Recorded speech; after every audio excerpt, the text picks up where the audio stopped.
কারিমুল্লাহ জিহাদি হুজুরের নতুন ওয়াজ নিয়ে চলে এলাম, আসুন শুনে নিই কি বলছে।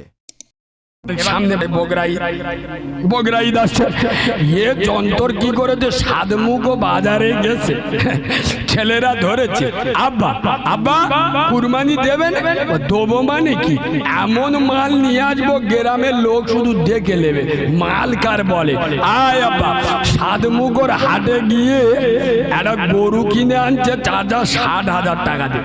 সে গরুর পাশা আলাদা, চাচা আবার গরুর পিছনে এক হাতে সিগারেট আর এক হাতে খালি জামার কোলা হিরম হিরম হিরম হিরম করে আছে। তার মানে গ্রামের লোকে দেখাচ্ছে, দেখেলে কি যন্তর, খালি গ্রামে ঢুকুচ্ছি দেখেলে। আয় আপা, এ রোজার শেরি কাছে গ্রুপ লোনের টাকায় আমি কালিমুল্লাহ কি ফুরফুরার হুজুর কেন?